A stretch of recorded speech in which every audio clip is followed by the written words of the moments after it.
Hello student, welcome back to my channel काउंट से गीता। तो आज का जो टॉपिक है यहाँ पर के.एस. कुलकर्णी है। तो यहाँ पर मैं सारे कलाकार आपको करवा रही हूँ। तो सभी से रिक्वेस्ट है कि जितने भी कलाकार मैं कराऊँ उसको बहुत अच्छे से पढ़िएगा।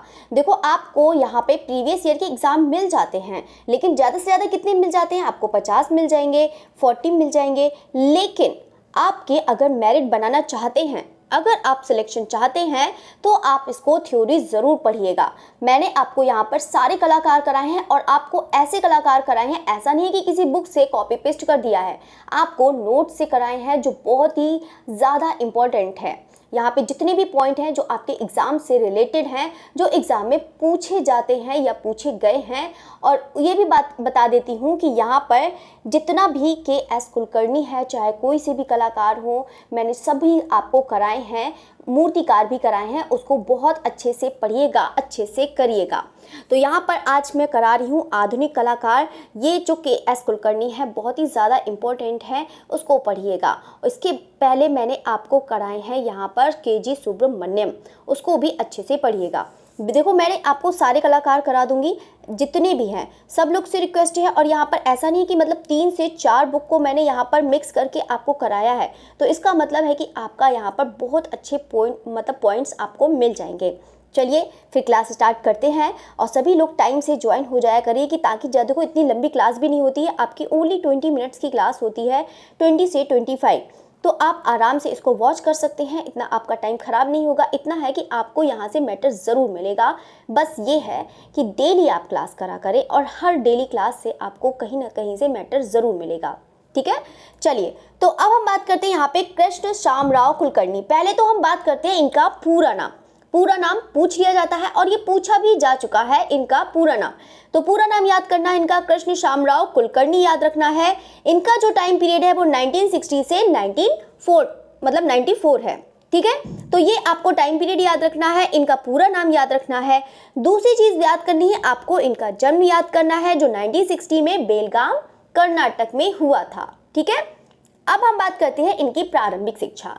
जो इनकी शुरुआत में जो शिक्षा हुई थी वो कहाँ से हुई है? पुणे से हुई है। और इन्होंने जो कला डिप्लोमा यानी कि कला की भी शिक्षा ली है। तो एग्जाम में पूछ लिया जाता है कि इन्होंने यानी कि के.एस. कुलकर्णी ने कला की शिक्षा कहाँ से प्राप्त करी, तो आप बता सकते हैं जे स्कूल ऑफ आर्ट से इन्होंने शिक्षा प्राप्त करी है। ठीक है, डेट इतना नहीं पूछा जाएगा, बस 1940 में मुंबई में। ये पॉइंट क्लियर हो गया। नेक्स्ट पॉइंट की तरफ हम बढ़ते हैं। यहाँ पर वैसे तो बता देते हैं कि के.एस. कुलकर्णी को यहाँ पे एक श्रेष्ठ व्यक्ति चित्रकार के रूप में जाना जाता है। वैसे तो ये एक भित्ति चित्रकार भी थे, मूर्तिकार भी थे, चापा चित्रकार भी थे, ये तो सब लोग थे। लेकिन इससे मतलब ये है कि मुख्य रूप से इनको श्रेष्ठ व्यक्ति चित्रकार के रूप में जाना जाता है। नेक्स्ट पॉइंट है यहाँ पर इन्होंने 1943 में यहाँ पर दिल्ली आए। अभी ये कहाँ पर थे? 1943 में, मतलब ये थे 1940 में, यानी कि जे स्कूल ऑफ आर्ट मुंबई में अध्ययन कर रहे थे। तो 1943 में ये इन्होंने बस कला डिप्लोमा लिया था, यानी कि 3 साल का इन्होंने डिप्लोमा लिया। उसके बाद 1943 में ये कहाँ पर आ गए? दिल्ली आ गए। और दिल्ली में ही इन्होंने मिल में टेक्सटाइल डिजाइनर के कार्य करने लगे। ठीक है, तो ये पॉइंट हो गया आपका क्लियर। अब हम बात करते हैं कि कुलकर्णी ने अध्ययन काल में, यानी कि जब वो अध्ययन कर रहे थे उस काल की बात हो रही है, यहाँ पर दिल्ली की बात नहीं हो रही है, यानी कि मुंबई की बात हो रही है। जिस टाइम में वो अध्ययन कर रहे थे उस टाइम में इन्होंने वॉश तकनीक में काम किया था। उसके साथ साथ यहाँ पर यूरोपीय अकादमी शैली में भी इन्होंने काम किया, यानी कि इनकी जो प्रारंभिक शैली थी वो कैसी थी? भारतीय थी। भारतीय शैली में इन्होंने काम किया है। उसके बाद इन्होंने यूरोपीय शैली में काम किया है। नेक्स्ट पॉइंट हम यहाँ पर देखते हैं कि 1945 में दिल्ली पॉलिटेक्निक के कला शिक्षक मतलब कला शिक्षा में ये एक शिक्षक भी बने। ये भी पॉइंट क्लियर हो गया। और यहाँ पर इनकी जो प्रसिद्धि है, यानी कि जो उनको प्रसिद्धि मिली थी, ये एक म्यूरलिस्ट भी थे।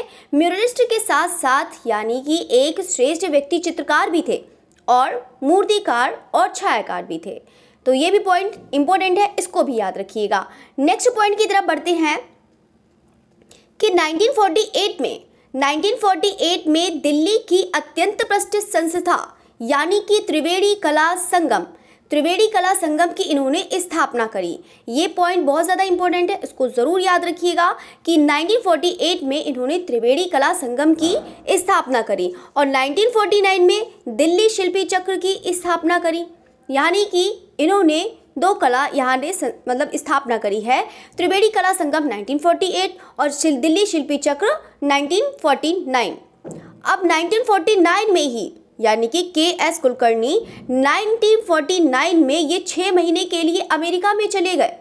यानी कि 6 महीने के लिए ये कहाँ चले गए? अमेरिका चले गए। और 1961 से लेकर 63 तक ये दिल्ली कॉलेज ऑफ आर्ट यानी कि अतिथि प्राचार्य विजिटिंग प्रोफेसर के रूप में ये रहे थे, यानी कि 3 साल तक। कहाँ पर? दिल्ली कॉलेज ऑफ आर्ट में। ठीक है, तो ये चीज़ पॉइंट आप उसको याद रखिएगा कि दिल्ली कॉलेज ऑफ आर्ट में ये किसके रूप में गए थे? विजिटिंग प्रोफेसर के रूप में गए थे। और यहाँ पर मतलब 1949 में ये 6 महीने के लिए, क्योंकि आप 6 महीने के लिए ही गए थे, ये वापस आ गए थे। इसका मतलब यही हुआ कि 1949 में 6 महीने के लिए गए और 1961 से 63 के लिए ये दिल्ली कॉलेज ऑफ आर्ट के लिए ये विजिटिंग प्रोफेसर के रूप में रहे थे। अब हम नेक्स्ट देखते हैं कि यहाँ पे BHU में, तो BHU में अब हम BHU की बात करते हैं। इनका टाइम पीरियड इतना नहीं पूछता है, बस ये है कि आपको माइंड में याद रह जाता है कि हाँ पहले कहाँ गए, फिर बाद में कहाँ गए, फिर उसके बाद कहाँ गए, बस ये याद क्लियर हो जाता है। तो ये चीज़ आप उसको ज़रूर पढ़िएगा। तो 1972 से 78 तक ये BHU वाराणसी में ललित कला संकाय के कहाँ के रहे हैं? ये डीन पद पर रहे हैं। ये भी पॉइंट आपका एग्जाम में पूछ लिया जाता है, तो उसको भी ज़रूर याद रखिएगा। तो 1972 से 79 उत्तर प्रदेश ललित कला अकादमी के लखनऊ के अध्यक्ष भी रहे।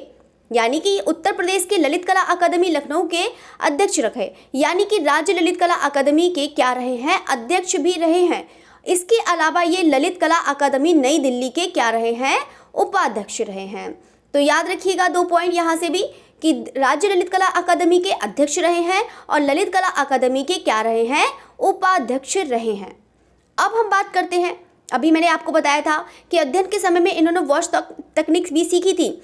उसके साथ साथ यहाँ पे अजंता से लेकर कांगड़ा शैली तक की कला के तत्व इनको दिखाई देते हैं। यानी कि इन्होंने पहले जो मतलब स्टार्टिंग में जो काम किया था वो किस में किया था? वॉश शैली में काम किया था। किस में किया था? वॉश शैली में काम किया था। इसके अलावा इन्होंने अजंता से लेकर यहाँ पे कांगड़ा शैली के कला के तत्व दिखाई देते हैं। कला के तत्व तो आप लोगों ने पढ़े होंगे ना, तो उसी के तत्व यहाँ पर अजंता और कांगड़ा शैली में इनको दिखाई देते हैं। नेक्स्ट पॉइंट है यहाँ पे विदेशी फिल्मों के पोस्टर भी, यानी कि इसके अलावा मतलब वॉश शैली में भी काम किया, यूरोपीय शैली में भी काम किया है। इसके अलावा यहाँ पे विदेशी फिल्मों के पोस्टर में इन्हें प्रभावित किया है और इन्होंने इनकी अनुकृतियाँ भी बनाई हैं। यानी कि कोई भी जो विदेशी फिल्म के जो पोस्टर होते हैं उन्होंने इनको प्रभावित भी किया है, मतलब उसी टाइप से उन्होंने ये चित्र मतलब उसकी अनुकृतियाँ बनाई हैं, यानी कि प्रतिलिपि बनाई है, बिल्कुल आपका कॉपी पेस्ट। ठीक है, ये चीज़ कह सकते हैं कि बिल्कुल उसी की तरह ही इन्होंने बनाया है। नेक्स्ट पॉइंट है यहाँ पर कि चोलकालीन प्रतिमाओं, अमेरिकी मय कला, अजंता, कांगड़ा और बाल कला इट्रिक्शन कला के प्रभावों के समन्वय से इन्होंने अपनी कला शैली का विकास किया। यानी कि कहने का मतलब है कि अभी तक कलाकार अपने जो है अपनी शैली में इन्होंने काम किया, लेकिन के.एस. कुलकर्णी क्या है कि इन्होंने अमेरिकी मय कलाकार मतलब जो है कि इतनी सारी कलाओं का इनमें इनका एक संयोजन मिलता है। यानी कि इतनी सारी कलाओं का अमेरिकी मय कला है, अजंता है, कांगड़ा है, बाल कला है, इट्रिक्शन कला है, तो सभी के प्रभावों का इनमें यहाँ पर चित्रों को देखने को मिल जाता है। ठीक है, तो उसी का ही एक नवीन शैली में इन्होंने विकास किया था। नेक्स्ट पॉइंट है यहाँ पे कि मध्यकालीन मूर्ति शिल्प से इन्होंने 200 रेखा चित्र बनाए थे और इनके संयोजन से 1957 में शीर्षक चित्र में आधुनिक अराजकता पूर्ण जो परिस्थितियों और विश्व पर मंडरा रहे विनाश की, यानी कि जो आप ये वाला पिक्चर देख रहे हैं, ये वाला संयोजन 1957 मोस्ट इम्पोर्टेंट है। ये एक शीर्षक है, ये क्या है? संयोजन 1957, ये आपका या कंपोजिशन 1957 शीर्षक जो है इनका आधुनिक अराजकता पूर्ण परिस्थितियों और विश्व पर मंडरा रहे विनाश तथा प्रतिध्वनि है।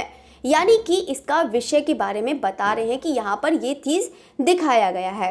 इस चित्र में ये आर्ट कुछ नहीं है। ठीक है, पहले बता रही हूँ, ये आर्ट कुछ नहीं है, ये मिस्टेक से हो गया है। चलिए, तो ये इस चित्र पर मैक्सिकन कला का प्रभाव है। किसकी कला का प्रभाव है? मैक्सिकन की कला का प्रभाव है। ठीक है, तो ये भी पॉइंट आप इसको लर्न करिएगा। तो मैंने आपको बताया है ये वाला पॉइंट, अभी आपका एक ही चित्र आया है, संयोजन 1957। नेक्स्ट आप देखते हैं यहाँ पर कि कुलकर्णी ने एक म्यूरल चित्रकार के रूप में अपना जीवन, यानी कि जब भित्ति चित्रकार बनाते थे तो उनके यानी कि म्यूरल चित्रकार के रूप में अपना जीवन साइन बोर्ड और बिल बोर्ड के चित्रण से प्रारंभ किया था। जब यानी कि म्यूरलिस्ट थे, म्यूरलिस्ट यानी कि जब भित्ति चित्र बनाए थे उस टाइम में इन्होंने अपना जो शुरुआत करी थी वो एक साइन बोर्ड और बिल बोर्ड के चित्रण से इन्होंने प्रारंभ किया था। नेक्स्ट देखते हैं कि ये यूरोपीय दृश्य चित्रण तथा फिल्म पोस्टर से अधिक प्रभावित थे। अभी मैंने आपको यहाँ पर बताया भी था कि यूरोपीय जो फिल्म पोस्टर होते हैं उनका यहाँ पर अधिक प्रभाव पड़ा था और उन्होंने अनुकृतियाँ भी बनाई थी। लेकिन यहाँ पर है ये भी पॉइंट वही चीज़ है कि ये यूरोपीय दृश्य चित्रण से और फिल्म पोस्टर से ये अधिक प्रभावित थे। कौन? के.एस. कुलकर्णी। प्रारंभ में यहाँ पे मैंने नोट में लिख भी रखा है कि प्रारंभ में ये अजंता, कांगड़ा, इट्रक्शन मतलब जो है फिर बाद में ये यूरोपीय कला शैली से ये बाद में प्रभावित हुए थे। मतलब ये बाद में इनकी शैली देखने को मिलती है। स्टार्टिंग में तो इनको भारतीय ही देखने को मिलती है, जो इन्होंने वॉश शैली में इन्होंने भी काम किया है। ठीक है, तो ये पॉइंट क्लियर हो गया। नेक्स्ट पॉइंट की तरफ बढ़ते हैं कि यहाँ पर कह रहा है कि खजुराहो तथा आदिम कला पर आधारित लगभग 200 पेन, मतलब 200 पेन नहीं, मतलब 200 पेन व स्याही से रेखा चित्र की श्रृंखला चित्रित की। यानी कि इन्होंने 200 रेखा चित्र, लगभग पूरे 200 नहीं, लगभग इन्होंने 200 रेखा चित्र बनाए थे पेन और स्याही से। और किससे संबंधित? खजुराहो तथा आदिम कला पर आधारित। नेक्स्ट पॉइंट है यहाँ पर आकृतियाँ, यानी कि इनकी आकृतियाँ तो टेढ़ी मेढ़ी थी। इनकी आकृतियाँ टेढ़ी मेढ़ी व विरूपित होते हुए भी स्वतंत्र रेखाओं और उत्तेजक रंगों का लयात्मक रूप से परिपूर्ण जीवंत है।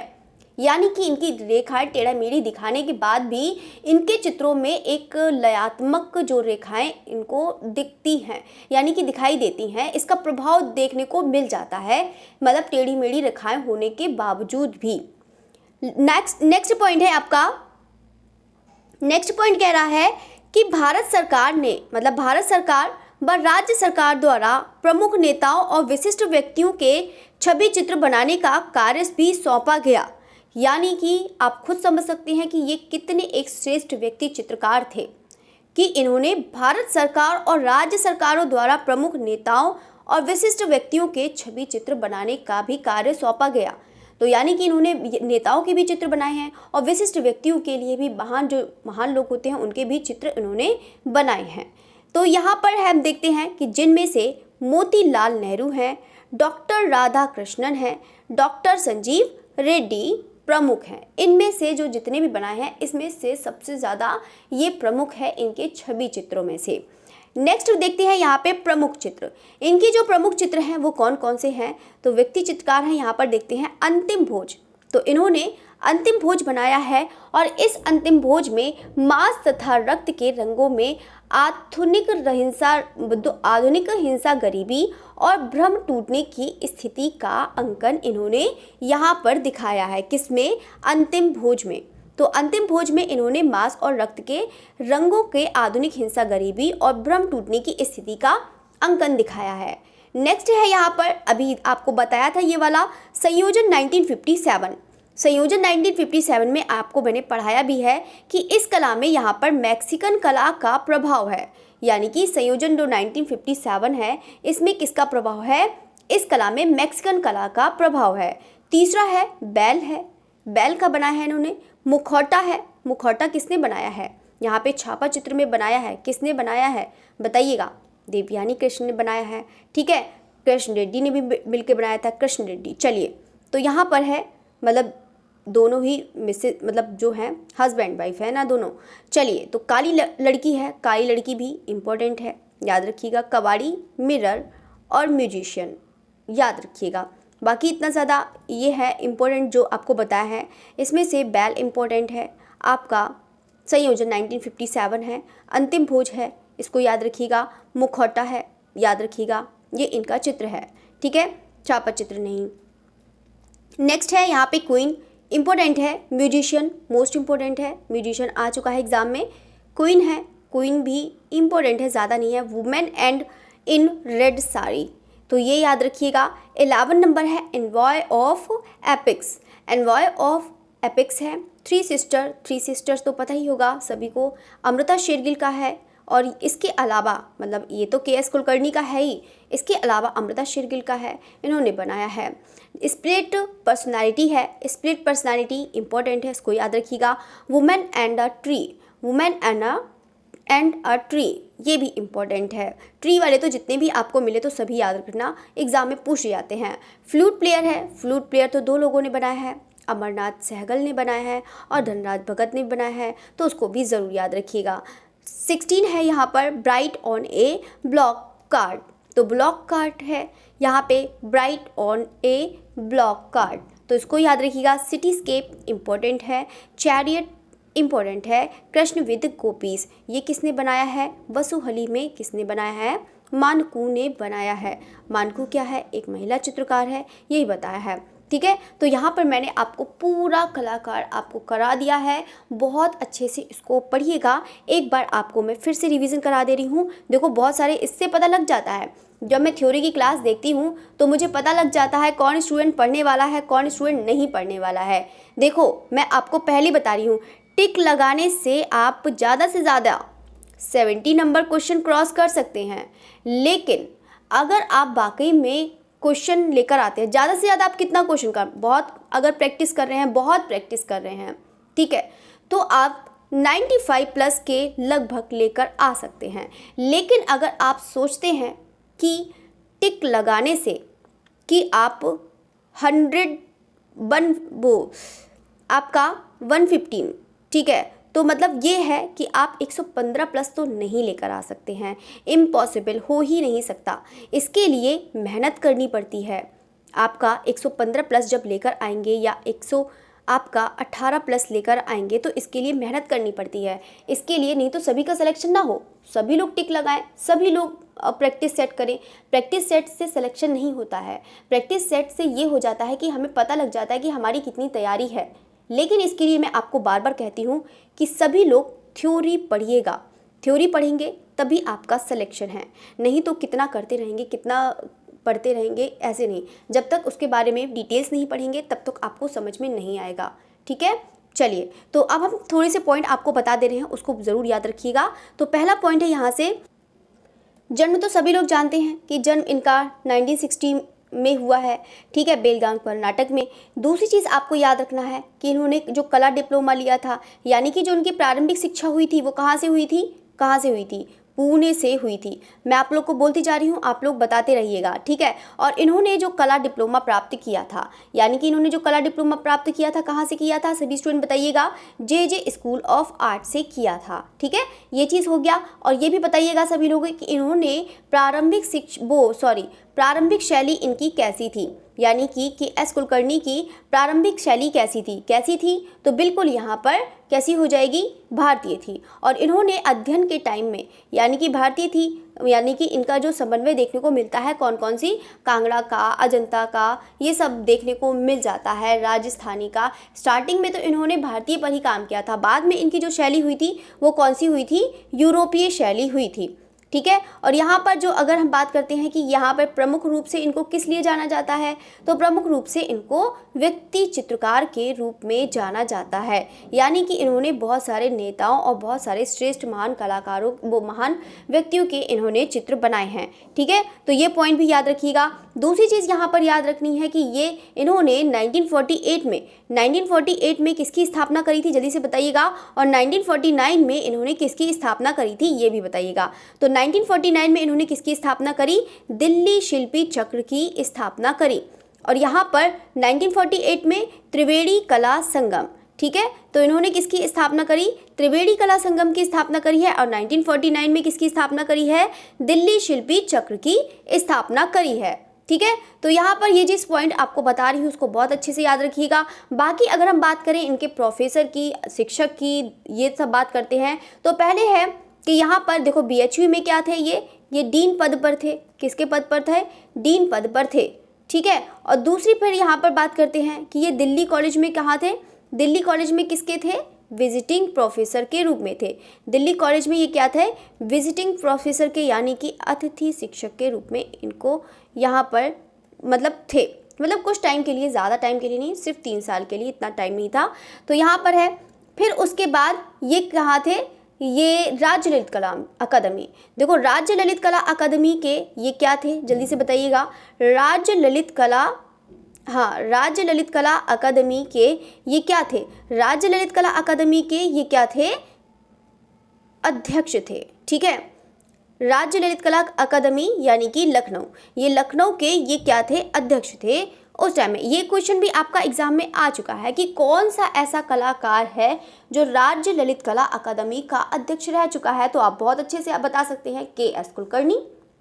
फिर यहाँ पर है कि कौन से, कभी कभी हो सकता है उपाध्यक्ष भी पूछ ले, कि कौन सा ऐसा कलाकार था जो वो ललित कला अकादमी नई दिल्ली, ललित कला अकादमी नई दिल्ली का कौन उपाध्यक्ष रह चुका है। तो आप बता सकते हैं के.एस. कुलकर्णी। तो ये उसके भी उपाध्यक्ष रह चुके हैं, ललित कला अकादमी के ये क्या है, उपाध्यक्ष हैं, और राज्य ललित कला अकादमी के क्या रह चुके हैं, अध्यक्ष। ठीक है, तो ये चीज़ पॉइंट आपको बता दिया है, इसको बहुत अच्छे से याद रखिएगा। बाकी ये जो मैंने आपको बता दिया है कि पहले स्टार्टिंग में ये यूरोपीय दृश्य चित्रों से प्रभावित थे, वो सॉरी मतलब हाँ भारतीय चित्रों से। स्टार्टिंग में, जब स्टार्टिंग में इन्होंने काम किया था अध्ययन के टाइम में, वॉश शैली में काम किया था। और अगर हम बात करते हैं इनकी शैली के लिए तो ये भारतीय शैली से प्रभावित थे। फिर बाद में इन्होंने यूरोपीय शैली में काम किया था। इसके अलावा यहाँ पे पोस्टर से भी मतलब प्रभावित थे यूरोपीय शैली के। ठीक है, तो इसको भी याद रखिए। बाकी उन्होंने अनुकृतियाँ भी बनाई थी। बाकी तो व्यक्ति चित्रकार के रूप में तो उनको जाना मतलब जानते ही हैं। और इनको क्या कहते हैं, मतलब श्रेष्ठ व्यक्ति चित्रकार, म्यूरिस्ट और चित्रकार, मूर्तिकार के रूप में इनको जाना जाता है। तो यहाँ पर मैंने आपको पूरे पॉइंट आपको बता दिए हैं, उसको बहुत अच्छे से पढ़िएगा, बहुत अच्छे से समझ के पढ़िएगा। ठीक है, तो मैं पूरी कोशिश करूँगी कि आपका सिलेक्शन हो जाए, इसीलिए मैं आपको थ्योरी पढ़ा रही हूँ। नहीं तो मुझे भी क्या ही मतलब है, मैं भी प्रैक्टिस सेट ही कराऊँ। प्रैक्टिस सेट करना तो बहुत आसान होता है, इसमें तो बहुत मेहनत लगती है। तो सब लोग से रिक्वेस्ट है कि पूरी वीडियो देखा करें और इसको बहुत अच्छे से पढ़ा करिए।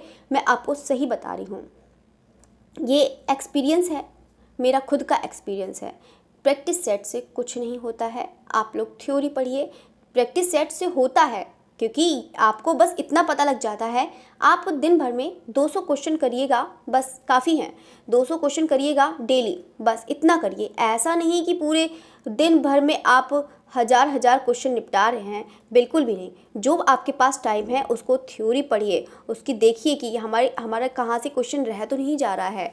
200 क्वेश्चन करेंगे तो आपके 5 दिन में तो आराम से 1000 हो ही जाएंगे। एक दिन में कोई भी चीज़ मत निपटाइए, अच्छे से उसको पढ़िएगा, हर चैप्टर को पढ़िएगा, अच्छे से समझ के पढ़िएगा। बस मेरी पूरी कोशिश यही रहेगी कि आपको पूरा अच्छा मैटर दूँ और बहुत अच्छा मैटर दूँ कि आपका सिलेक्शन 100% हो जाए। देखो, जो ईमानदारी से पढ़ेगा, मैं इतना कह रही हूँ कि आपका 100% सिलेक्शन होगा। जितना मैंने पढ़ा दिया है आप खुद देखिएगा, एग्ज़ाम में एक भी क्वेश्चन आपका बाहर चला जाए तो आप कहिएगा, क्योंकि मैंने आपको थ्योरी भी पढ़ाया है और इवन प्रैक्टिस सेट भी कराया है, इवन PYQ भी कराया है, यानी कि प्रीवियस ईयर क्वेश्चंस भी कराए हैं। तो आप इसको बहुत अच्छे से पढ़िएगा, बहुत ईमानदारी से पढ़िएगा, बहुत सोच समझ के पढ़िएगा, क्योंकि आपका यही एक मौका है जो आपको सिलेक्शन दिला सकता है। सिर्फ 2 मंथ आपके लिए बहुत इम्पोर्टेंट है, उसको पढ़िएगा अच्छे से। अभी नहीं, दिसंबर में तक तो हो ही जाएगा एग्ज़ाम। ठीक है, तो सभी लोग अच्छे से पढ़िएगा। बाकी सभी को God bless you, all of you.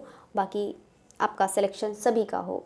चलिए, ओके, थैंक यू एवरीवन। और जाते जाते लाइक ज़रूर करिएगा, ओके, और टाइम निकाल के कमेंट भी ज़रूर करिएगा कि ताकि मुझे भी पता लगे कि आप लोग की क्या प्रॉब्लम है। चलिए, okay, thank you everyone and again